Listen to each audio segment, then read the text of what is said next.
All right. Happy Friday, everybody, and welcome back to another future-focused weekly update where hopefully I'm helping you make sense of everything happening at the intersection of business, technology, and the human experience. And this week is an interesting one, to say the least. But first of all, thank you to all of you who watch and subscribe and follow and share and send me messages, all that good stuff. I really, really do appreciate it. If you think of it, please share this with somebody who would benefit from it. Tell your friends, all that stuff. I do this to hopefully help people out. And the more people that know about it, the better, I guess.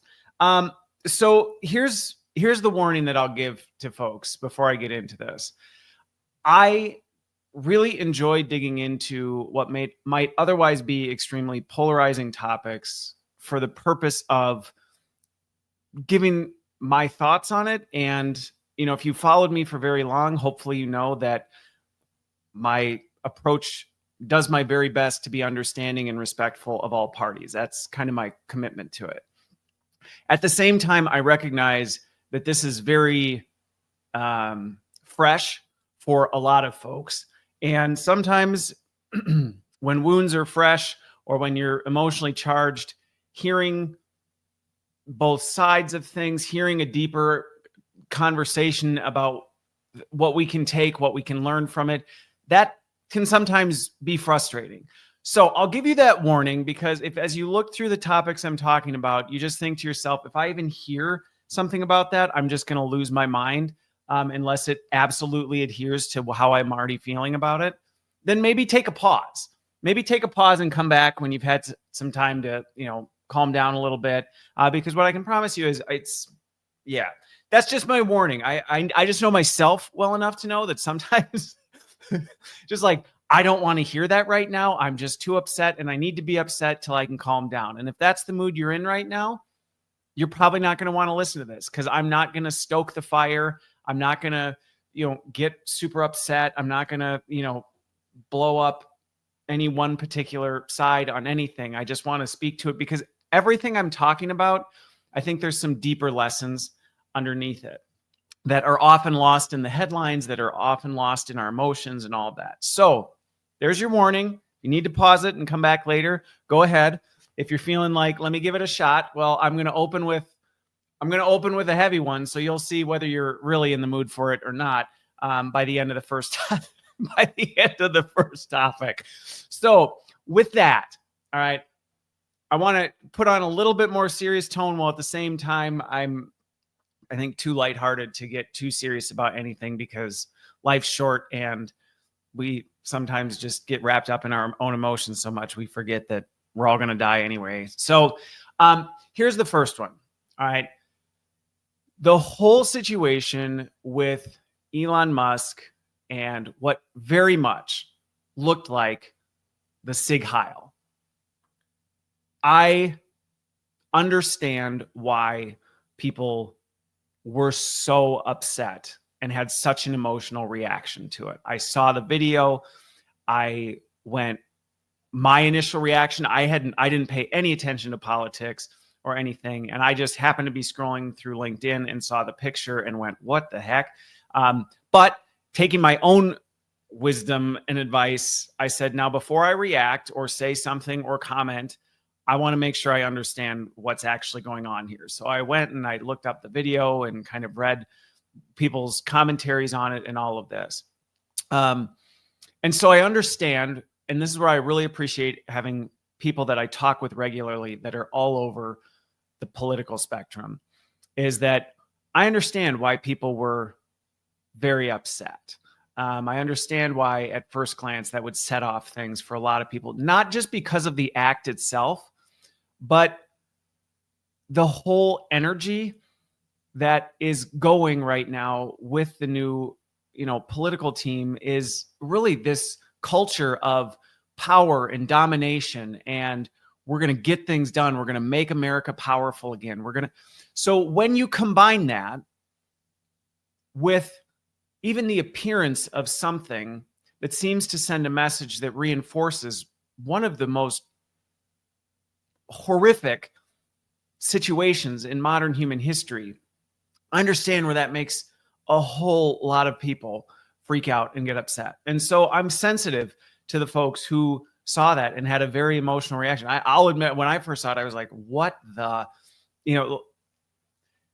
and I talked to some folks who it really brought up a lot of fear. It brought up a lot of emotions of where things are going, a lot of things. And so if you're somebody who saw it and sees the people who are getting upset or, freaking out or, doing all this stuff, I get where it can be easy to have a reaction and say, that's ridiculous. Nobody should feel that way or whatever. But you don't get to do that to somebody.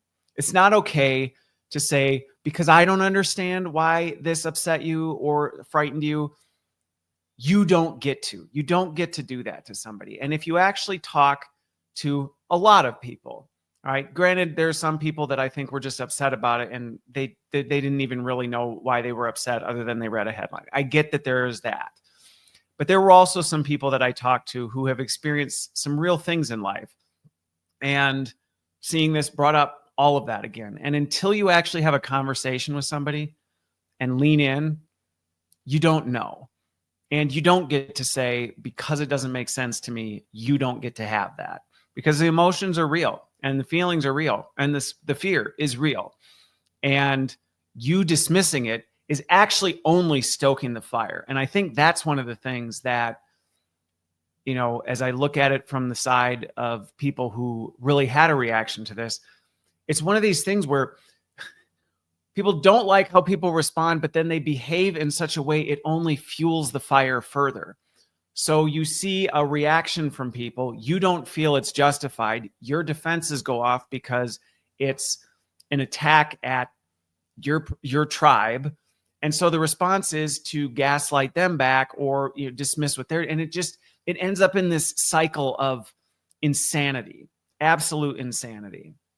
Now, here's the thing. I guess I didn't even give context to this. If you haven't seen the video, I'd encourage you to watch it, because I see it and I go, should Elon Musk, somebody who's one of the most powerful people in the world, he knows he's going to set off a lot of things. He knows, all this stuff. And should he have known better than to make a gesture like that? Yeah.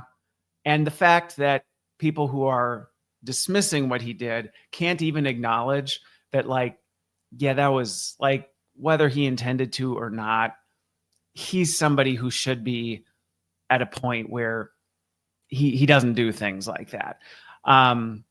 But I also recognize, and that's where I have a whole suite of complicated emotions with this, because I have a sibling who is severely mentally disabled. And I'm not saying, don't take that as, that's what I'm saying about Elon Musk. But she's autistic is one of the things in combination with some other things. And so I'm familiar with people doing things that don't make sense to me and responding in ways that seem very foreign and unfamiliar and very inappropriate. And so I wrestle with the complexity of that. I wrestle with the emotions behind being at the rally and, all these other things. And so I don't just look at it and, jump all over Elon. At the same time, I also look at it and go, yeah, but come on, it's not helping the situation to completely dismiss that what he did was weird and inappropriate given the context and his inability to say, hey, that's not what I intend. If it's not, if it is, well, then that's another conversation. But if it isn't, if it truly was, I was excited, I was just gesturing to people and whatever, then own it. Then own it and say, but I get it. I get how it looked. I get that. I understand. And that was not where my heart was at. And I'm sorry, for anybody who was offended or hurt by that. And I've talked to people on the defensive side of Elon who can't even seem to wrap their head around that. And that to me is concerning. So, the lessons that I have as I come out of this, or that I think we can all walk away from, is, if you were somebody who had a reaction to it, I think a negative reaction to it. I think one of the things that's always important is I talk about the fact, like, take every thought captive, slow down. I think there were people who were flying off the handle about it before they even really knew what happened. They just saw a picture on social media. And I think that's where you'll see some of the responses of people posting other pictures of image snapshots of somebody's hand in a similar position, because if you catch it at the right moment, it can look like that. And I get that, which is why it's important to slow down and really take the time to understand, what am I really dealing with here? Like, where is this coming from?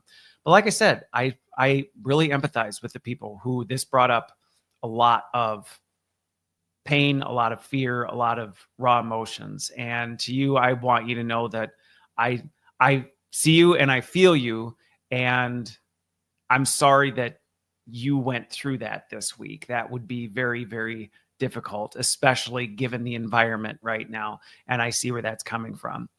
To the folks on the other side, I just would implore you to have a little bit of empathy and remember that you don't get to tell somebody else whether their fear or their emotions are fair or right. It's not on you to say that. It's for you to understand. It's for you to say, why did that upset you so much? What's really going on? Because for a lot of the people I talked to, it had less to do with the actual action. It was what that action made them think about, or what it brought up, or the fear of where things are going. It wasn't necessarily the action, but when it gets blown up into that, you can't even have a conversation. And so on the other side, if you slow down and actually seek to understand what people are feeling, understand what they're going through, understand why they're having the reaction, you can empathize so much better and say, yeah, okay, I'm sorry that it brought all that up for you. And I'm sorry. And it was weird. It was weird and inappropriate, whether intentional or not. Come on, most powerful, richest man in the world. He should know that a gesture strikingly similar to a Seig-Heil, it's not okay, not appropriate, and just own that. Just own that. And I've heard people go, well, even if he owned it, nobody would listen to it. Well, that's on them then. That's on them. And I think that's kind of my concluding reminder here to leaders or anybody. I mean, we're all leaders. Somebody's looking up to you. Even if you feel like nobody cares about me, nobody looks up to me, somebody does. There's someone in your life who looks up to you. And we're all in this place where I think we can walk away from some of these lessons of, you know what? People are watching you. People are seeing what you're doing. And so your actions matter. And yeah, you're going to make mistakes, but think twice before you do stuff, especially in the internet age where something can be caught out of context and blow up before you even have a chance to respond to it. So just be really careful about that. And if you realize that you did something that hurt somebody, whether intentional or not, just take responsibility for it. Take ownership of it and say, and it doesn't mean you have to admit, yes, I did it for that reason and I'm this deplorable human. No, if you really didn't mean to do something and it hurt somebody's feelings, you can say, I really didn't mean to do that. I didn't mean to hurt you that way. And I'm sorry that it did. I'm really sorry that it did. And I know some people go, you can't say, well, yeah, I'm sorry your feelings are hurt. Well, okay, it's your heart attitude about it. If you really are just rolling your eyes going, sorry you're so upset, you're being a jerk. But if you can sincerely say to somebody, I see how this really hurt or upset you. I promise you that was not my intent. And I'm sorry that it brought that up for you. You should be able to empathize with that. You should be able to say those things. And if you don't, you need to do some hard work and look in the mirror and say, you know what? Hey, but I think we just need to spend some time, because this is just the beginning. Good grief. We're like a week in and we're already blowing up left and right, as you'll see from some of my topics. So that's where I'm at right now. Like I said, I had a whole suite of complicated emotions. So if you were to say, Christopher, how did you feel about it? I felt all the things. That's just tends to be where I'm at. I tend to talk to enough people that I end up feeling the same feelings that everybody's feeling, whether they're on one side or the other. And that's what's hard for me when I watch people tearing each other apart, because I go, if you took the time to get to know people, you might still not agree with them, but you might at least be able to empathize and say, I understand that, and I'm sorry for that, and be there for that. And it'll be reciprocated. Because at the end of the day, the thing I think about with the last thing, and then I'll move on, the people that are like, well, no matter what Elon did, people would do it anyway. You don't take responsibility for your actions for what you're going to get in return. You take responsibility for your actions because it's the right thing to do. And so if you justify doing something and it hurts somebody, and you justify it by going, well, they're not going to care if I apologize anyway, that's a really crappy reason to not. Just do it because it's the right thing to do. And if they choose to not believe you or still treat you like crap, then that's on them. But do everything you can to move beyond it. All right, let's move off of this one. Hopefully your blood's not boiling too much, because we're not done yet. All right, we're not done. So let's transition to some of these executive orders. All right, I'll take a little bit of a break from. We'll get to AI here in a bit. So the one that is another one that is blowing up all over, and I have a lot of friends in the HR space, so this one's been all over there as they're trying to figure out what it means for them. But if you hadn't heard, there's two big things. Now, in my predictions for 2025, I said we're going to see the whole, work from home thing blow up, which we did in these executive orders. The one I didn't include in that list, but I had with other conversations with folks, was that we were going to see, again, this shift away from diversity, inclusion, and this and that. And both of those came up in some executive orders. And I think the thing that upset me about these is going back to even the previous point. There's very much an attitude and an air right now of power, domination, control. And again, I'm not saying that that's what's happening. So don't misquote me and say, oh, so you believe that we're like, no, that's not what I'm saying. What I'm saying is, whether it's the intention or not, there's very much an air of we're going to get things done by brute force. And things we thought were stupid, we're not going to have difficult conversations about. We're not going to think critically about. We're just going to bulldoze our way through it. And to me, the federal return to office and the elimination of the DEI roles, which there's a combination of things with the DEI thing. So one, they're basically eliminating all the positions of people who are in a DEI role. And then there's also this other one that is being misrepresented like it's repealing the law for anti-discrimination hiring. It's not quite that. But I understand, again, where people are upset about the repeal of it. And when I've talked to people, again, a lot of these things are less about returning to office, less about the elimination of certain roles in the federal government, less about the executive order itself, and more about this underlying tone of anything I think is stupid, I'm going to just wipe out. And we're going to accomplish things through power and force. And so I know some people personally who have worked for the federal government for a long time. And suddenly they're now facing this whole, return to office situation. And there's 250,000 for sure who are fully remote, probably a lot more who now are going to have to decide, what am I going to do about this? Quite frankly, I think the government's going to run into the same thing Amazon did, where it's like, well, where are we going to put all these people? You can't just order everybody back into a building without doing a quick count of how many desks do you have. But that's not the point. The point is, it sends this message of the flexibility. Like, I don't understand flexibility. I don't understand remote work. So I don't care. And I understand lots of people are going, yeah, they're just trying to get a bunch of people to quit as part of the cleanup. Okay. But once again, it's this power. We do it by force. We don't have meaningful conversations. We don't treat people like adults. We just make sideways, hidden agendas. We hide our agendas behind smoke and mirrors, but really we're just dominating people. And it breaks my heart for people who now might lose their jobs.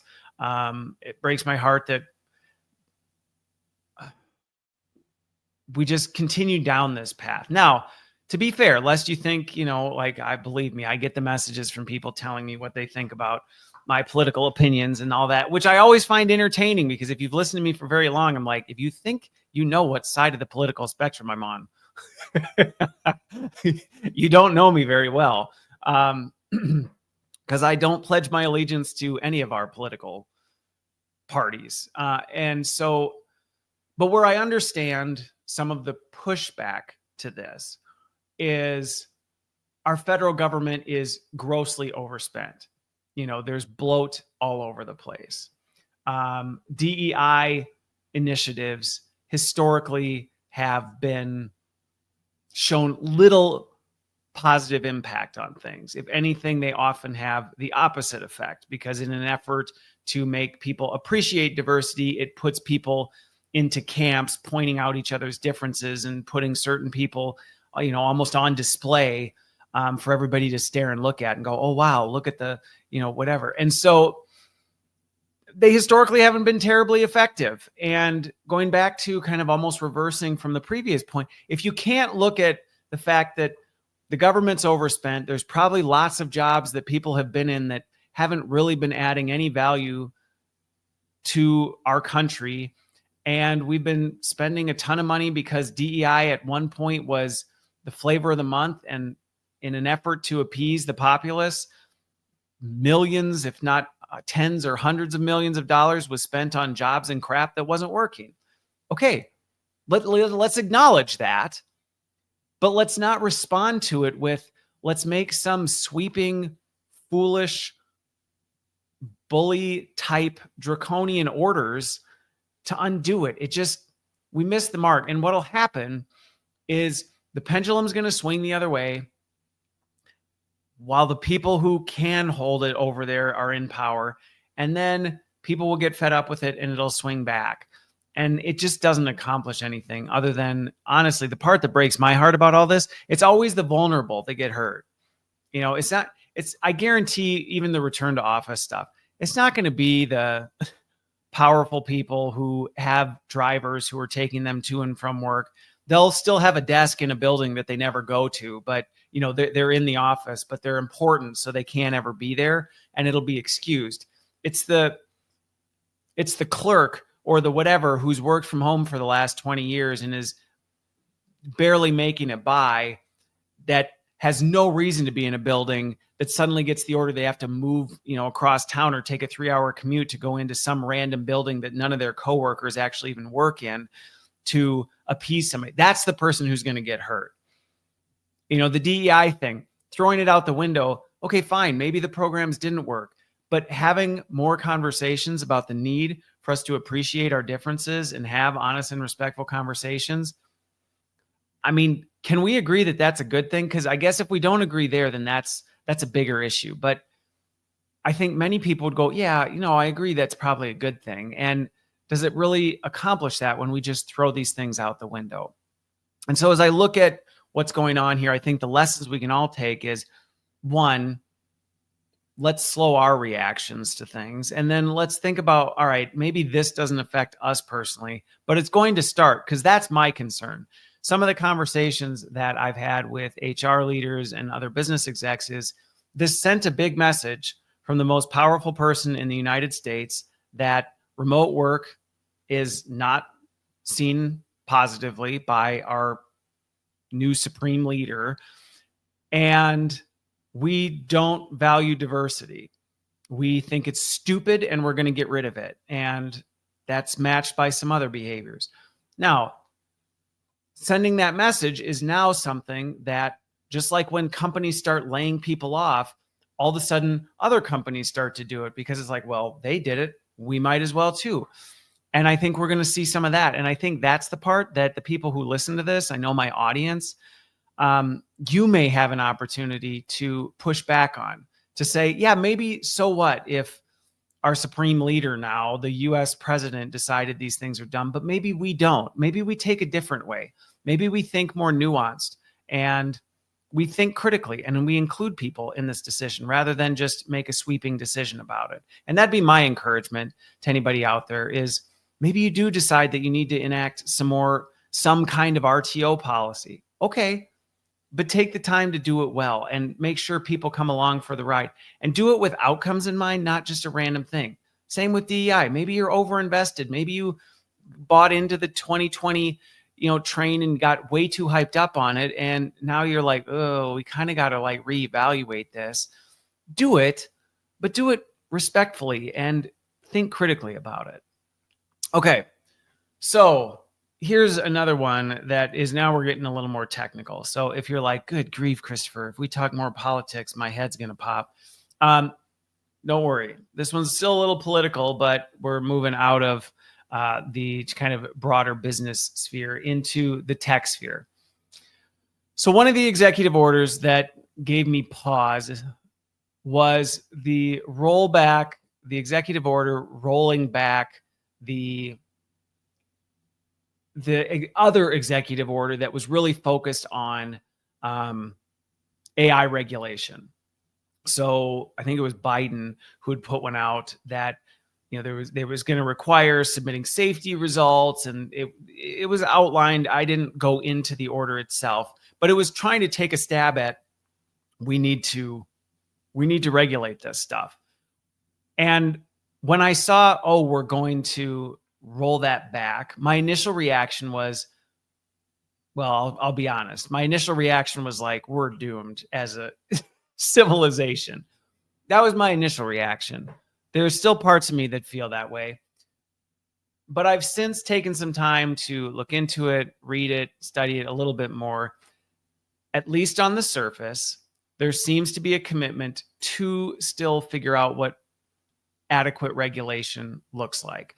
So is it any surprise to me, again, going back to this attitude of dominance and control and do things by brute force, is it any surprise to me that given the attitude and culture of our leadership right now, that somebody would go, well, the last person's an idiot, and so I'm going to repeal theirs and I'm going to do my own? Okay.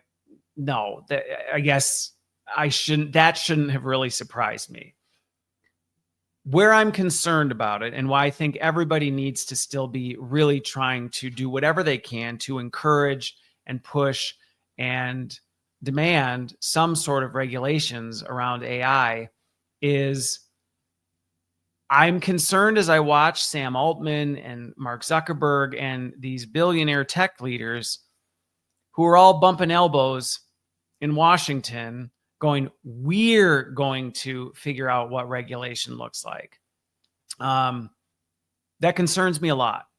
It concerns me a lot because if you've listened to me for very long, you know that some of my biggest concerns about AI is that it has the potential to cause tremendous harm faster and at a much bigger scale than anything we've ever experienced in human history. And so those decisions being made by people who literally cannot even relate to the average human being on the planet. I mean, really, when you think about Zuckerberg, Altman, Trump, like a lot of these people, they're not no different. They're just, their brains and their experiences are like artificial intelligence. They just have no concept of what it's like to be a normal human being in the United States. And so as you think about, so already you're dealing with a really, really complicated technology that is more powerful than anything we've ever dealt with. And now you don't even understand the people it's going to affect, and you're going to try and decide how it should be governed. It does worry me. I will be the first to say it worries me, because I also, going back to the culture of this whole thing, see this attitude of, we're going to make America powerful again. And AI right now is very much an arms race. We've got China with, if you just saw DeepSeek, I think is out. DeepSeek, their AI models are, it is literally like watching the Cold War all over again. But I don't think people are always recognizing that, because it doesn't feel like a war to the average person. To the average person, is like, we're fighting over computers. This seems silly.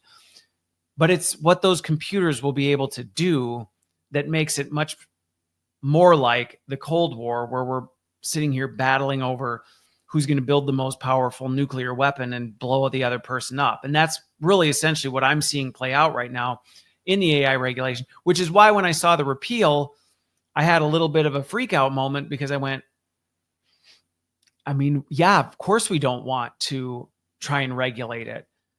We want to be able to dominate the world right now. And we're afraid of China beating us to it. So we don't want anything to get in the way of that. And that's going to come back and burn us big time. I did, Michael Spencer, I think he and I have gotten to know each other through Substack. He's a big tech leader and influencer and stuff like that. And we were talking about this. And then I also did a live stream yesterday talking about this, where, we were talking about the fact that what's it going to take for us to actually recognize how important it is for us to at least draw some hard lines in the sand of like, we will not go this direction with this technology, or we will not take it this far. And tragically, all three of us universally agreed that it's going to take some global catastrophe. But that's our prediction. It's going to take some global catastrophe before everybody goes, all right, okay, whether we're at odds with each other, whether we're competing nations fighting for world domination, we at least commit that we're not going to, go this far with it. And it does feel a little bit like Oppenheimer, where, I mean, it took 2 nuclear warheads in Japan before we went, oh, okay, maybe we should just all agree we're not going to drop these things on each other as a regular practice. And my concern is, when I think about AI, I mean, if we think what happened in Nagasaki and Hiroshima was bad, like I said, AI is a catalyst. So whatever you thought was bad about that, just be prepared for the volume of that to be turned up to 11, because it's that, and that's truly, and I don't say that to be an alarmist. I don't say that to make you, go, I'm not going to be able to sleep tonight. Thanks a lot, Christopher. Because that's not my point. But yeah, I'm interested to see where this goes and what we end up doing and what it's going to take. And I'm going to be watching closely to see, what they end up doing with this whole thing. But I'm going to be watching it closely, because we need regulation. And if you're somebody who goes, I don't believe in regulating tech, that's a fundamental problem. And one of the conversations that I had yesterday on this live stream was, while we came from radically different worldviews, one of the things that we both agreed on is that tech is not inherently good. And as it stands right now, tech leaders do not agree with that statement. The big tech leaders believe the technology is inherently good, and the bad it will do is more a outlier rather than the default. And where we both agreed yesterday was, the tech is by default going to cause harm. We have to make sure that it doesn't. And that's where there's a big disconnect. And that's something that, we're just going to have to watch. And I hope that it doesn't get to that. But lest you freak out, well, you might already be freaking out. I might have already triggered you enough. But it was funny, because on this live stream yesterday, or maybe it was in a different conversation, but the point is, somebody was like, well, geez, Christopher, it sounds like you're anticipating a catastrophic global event to have to happen for us to do something, or the train's going to keep running. And I said, yes. And they said, well, I mean, so what do? Do you just freak out about it? And I said, no. And I normally don't do this, but I quoted this to him because, to me, if you're familiar with Christians a lot, they throw out Jeremiah 29, for I know the plans I have for you, plans for good, all this. And it sounds nice and happy. And I don't think it's all that helpful. And so what I had shared, and this is where my heart's really at with it, was, okay, so Christopher, let's say this is true. Let's say AI is going to go off the rails. We're not going to regulate it. There's going to be a massive global catastrophe that's coming. What do we do? And what came to mind for me is in Jeremiah 29, but it's not the verses most people will quote when disaster is impending. And it's verses 5-7, which is build homes and plan to stay, plant gardens and eat the food they produce, marry and have children, then find spouses for them so that you may have grandchildren. Multiply, do not dwindle. Work for peace and prosperity, the city where you will be sent into exile. Pray to the Lord, for its welfare will determine your welfare. And that, you don't have to share my worldview, but to me, that is the best response that we can take right now. And if you have opportunities to do more, so be it. But to give you some context to that verse that I just said, this is shared by a prophet at the time when Babylon is about to completely and utterly annihilate Jerusalem and drag everybody off into exile. And so to me, I see some of these parallels. Now, I'm not saying that that's what it's going to be, but I'm even just in this, okay, there's going to have to be some global catastrophe for us to change course. Okay. Similar to, Babylon's about to annihilate Jerusalem. So what do? Run, scream, do all this stuff. And what is the recommendation? Have kids, take care of things, go about your business, and just live your lives. And I think in some ways that's the best advice we can take right now is just don't freak out and do the best that you can to put one foot in front of the other, take care of your neighbor, take care of each other, love your neighbor as yourself, and we'll see where it goes. So that might not be what you would have expected me to respond to in light of me saying, I feel like we're going to face some serious global catastrophe in this year, next year, soon, for something to happen. But that's my advice. All right. This one's probably counter to what I just said. So bear with me. But if you haven't noticed, if you haven't used a Google product or a Microsoft product recently, this might be unfamiliar to you. But if you have used them, you know what I'm talking about. Google Gemini and Microsoft CoPilot are literally everywhere. I mean, they are getting shoved in everyone's face. I noticed it. I used the Google Suite and Microsoft. And all of a sudden, I started seeing pop-ups everywhere of like, hey, Gemini can now do this. And Google Meet, do you want it to take notes? Do you want it to do this? As I'm starting a Google Doc, here, would you like me to write that for you? It honestly was like overwhelmed. I'm like, good freaking grief. I don't need this much assistance on literally everything. It's like having an AI butler, but an annoying one that's like, just, can you get out of the office? Like, I'm busy right now. And it was a little bit surprising for two reasons.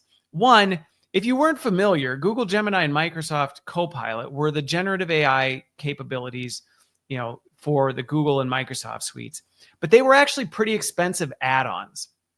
Okay. So if you had a work account, you had to pay a pretty significant premium to tack this onto your subscription, which is why a lot of people didn't. I know I didn't. I know lots of people who were like, yeah, I mean, it's nice, but we're not going to pay almost twice what the cost of the actual Office suite is to have this.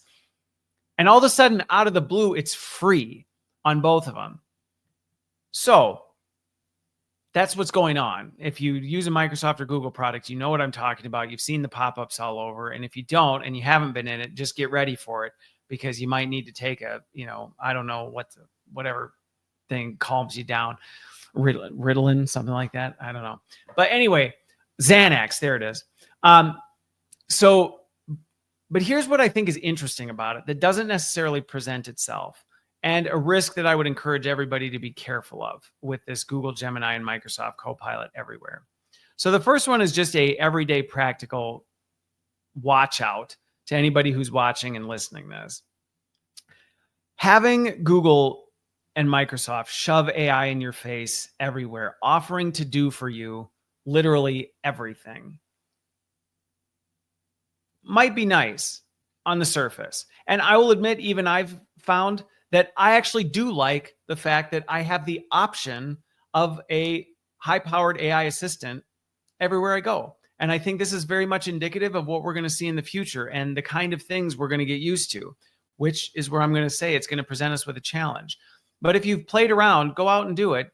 I think you'll see it can be helpful. In fact, I was just doing something the other day for some consulting work I'm doing where I had written something for them that I needed to tweak it down. And normally what I would do is I'd have to use different AI tools, or I'd spend a bunch of time, revising it myself. And it was great that right built into the tool, I could just say, hey, can you take this and then, tweak it this way? And boom, right there, it took care of it and went back. And I like that. I like that, Google automatically now, if I want meeting notes, I don't have to have a separate app, which is going to disrupt a whole bunch of players now, but I don't have to have a separate app. It can just take care of it for me. That's been convenient. So I think this is an indication of what we're going to start to expect. But I think here are the watch outs. First of all, one, I think we need to be careful because we can become way too over dependent on this, and it's going to lead to really not healthy behaviors in us. I see how we become just as an example, I see how we become so dependent on same day delivery, 2-day delivery, whatever, that I'll see people treat the person delivering their groceries like garbage because it's like you took too long, or pizza took 15 minutes longer than you said, and people just lose their mind over it because we're just so used to this constantly being served in an instantaneous fashion. So one, I'd say be careful that this doesn't start creeping into the way you start treating the people around you, that you don't start treating them like your digital assistant who is there to serve your every need on demand. And if you don't like what they did, you can just chew them out and they'll fix it. And they don't even ask any questions or say, hey, could you maybe be a little nicer about it? Because I do see this potentially starting to shift our human behavior. And that is a watch out that I think we need to be really, really, really careful of, because it'll start to creep in little ways as you're just now so used to everything you're doing. You just have an AI that takes care of all the little things. Suddenly the way you start talking to your spouse or your kids or the people who are helping take care of you at a store or whatever starts to seem a little bit more like how you're treating your AI assistant. And so whether that means practicing being kind to your AI assistant, I'm sure if you were to look at my conversations, you'd be like, why do you say please and thank you? Like AI doesn't care.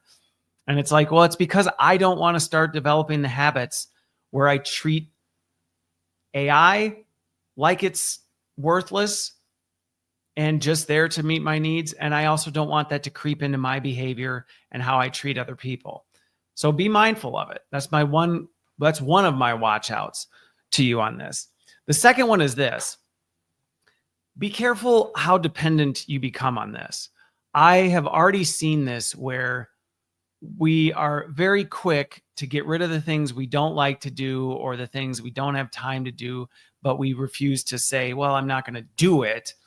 We just go, well, I'll just let AI do it. I'll just let AI do it. I'll hand it off over here. And we just keep slowly relegating more and more of our life to AI without even realizing it. So not only does it have the potential to be changing our behavior and how we treat other people, it also has this little subtle tendency to start stealing our attention and really robbing us of aspects of our lives as we just go, yeah, well, I could do that, but why bother? I'll just let AI take care of it. And that's not me saying don't use AI. It's me saying be thoughtful and intentional and cautious as you think about this, because if you don't, you may find yourself losing parts of your experience and trading it for convenience and actually missing out on a lot of what life has to offer. And I think as I see Microsoft and Google starting to insert itself everywhere, the temptation to do that is going to become more and more and more. And I think about, Apple repealed some of its AI features, but I think about how, Apple AI is going to be there. ChatGPT added its tasks thing where now you can just basically have it take care of things for you. You don't even have to do it. You just say, you literally, and just as an example, don't do this. But you literally could tell it to make sure you send my mom a email in my voice on her birthday, wishing her a happy birthday and letting her know how much I think about it. And then I don't have to do it. I'm just going to automate that. And there is so much pressure right now to just say, automate everything in your life. Just automate it all, automate it all. And I would push back on that and say, one, be careful what you automate, because you might automate some of the most meaningful and important activities in your life. But two, sometimes we need to just say no. We just need to stop doing things. We don't just need to keep finding ways to, oh, I just don't have time. So boy, if I could automate all this useless crap I'm doing, then I'd have time to do the other stuff. Why? So you can fill in the cracks with more useless crap you're going to have to automate later? Just cut back. Just cut back from some of this stuff. You don't need to just freaking automate all the garbage that you're doing today. Take a look at your life. We're at the beginning of the year. Take a look at your life before you go ask Gemini or CoPilot or OpenAI to automate your life. How about take the time to look at your life and decide what aspects of this are important, what things aren't, what things are important but not necessarily important for me to directly do that can be automated, and what things are really distinctly important and I'm not going to let anything automate that. And maybe going back to my example of, I could make an agent send everyone in my contact list a personal birthday note from me, but it's not really me.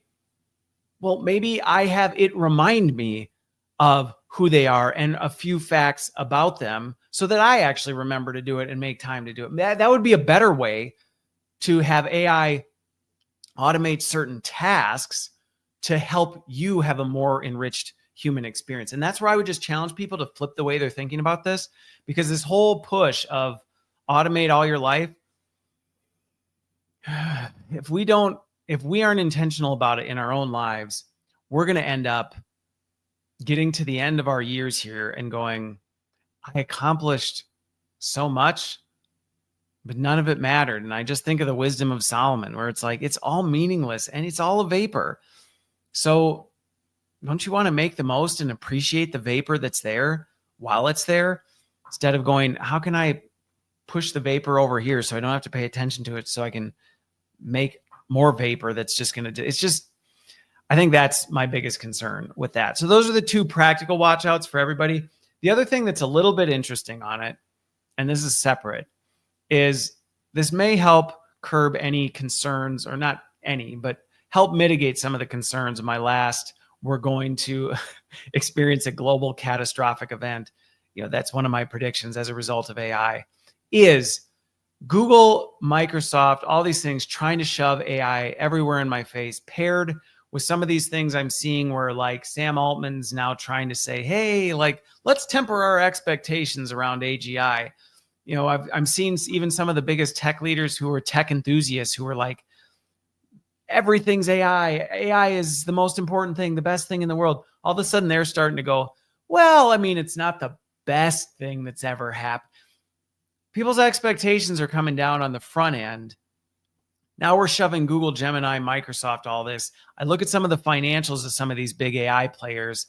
They're desperately scrambling to find out how they're going to make money on all this stuff they've invested in. Part of me is starting to feel like maybe what's happening is we're realizing AI isn't quite what it really promised it could be. And we're reacting accordingly. And so I think we got to be careful, because that's why Google and Microsoft want to shove it in your face. It's almost like, I'll be careful how I make analogies to this, but it'd be like if you had an addictive drug that you had made very difficult to get, but it was really, you believed it was super powerful. And then all of a sudden people started realizing, like, life was more important. I wasn't really interested in taking this drug anymore. And so you went out and you made the drug free and you offered it to everybody all at once. And, and your whole goal was to try and get people addicted to it so that they would want to come back and buy money. And in some ways, I'm not saying that's exactly what's happening, but I'm getting a little bit of that feel around the AI. And even when I talk to people, they're going, I use it, but it's not changing my life. type of a thing like I expected. And so that puts the tech players in a really interesting spot, which people don't usually make smart moves when they're desperate. So I'll be interested to see how it plays out. That's what's on my mind right now. I had a couple other ones that I was going to talk to, but I am way over time. So I will likely bump those, or who knows, with the pays or things are going, they may just have to go, and I'll talk about different things next week. But with that, I hope you have a wonderful rest of your week. Hope you enjoy your time with family or whatever. Get out. I don't mean get outside. It's freezing here, so I wouldn't encourage anybody to do that. But just make the most of the time you have with the time that you have it. With that, we will see you on the other side.